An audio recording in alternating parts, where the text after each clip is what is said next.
Let's go to France in January of 1945. The war in Europe is nearing its end, but the fighting is still brutal. Here we meet Audie Murphy. To look at him, you wouldn't think much. He was a small, baby-faced young man from Texas. He was so small, in fact, that the Marines and the paratroopers had rejected him when he tried to enlist. The army finally took him, but he still looked more like a boy than a soldier. But inside that small frame was the heart of a lion. His company was tasked with defending a critical position near the village of Holtzwihr. The German attack came hard and fast. 6 panzer tanks and waves of infantry advanced on the American position. The fighting was intense. The Americans were outnumbered and outgunned. Soon, Murphy's company was being torn apart. Their tank destroyers were hit, and one of them caught fire, forcing the crew to abandon it. The American position was about to collapse.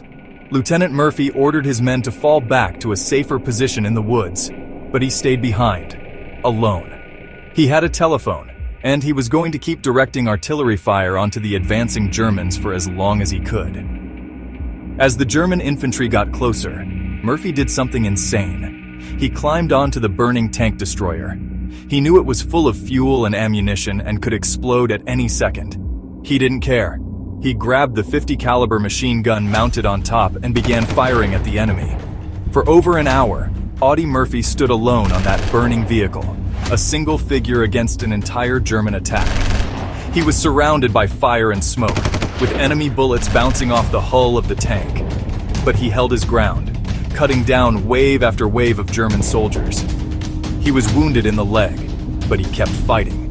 He only stopped when he ran out of ammunition. He then calmly climbed off the tank, walked back to his men, and organized a counterattack. Through his single-handed act of unbelievable bravery, he had saved his company and stopped the German advance cold. When his commanding officers asked him what he had been doing, he simply pointed to the German lines and said, "They were killing my friends." For his actions that day, Audie Murphy was awarded the Medal of Honor. He became the most decorated American soldier of World War II, a true legend. Sometimes, the most incredible acts of war don't happen on the battlefield at all. They happen in the shadows. They are acts of quiet defiance and clever deception.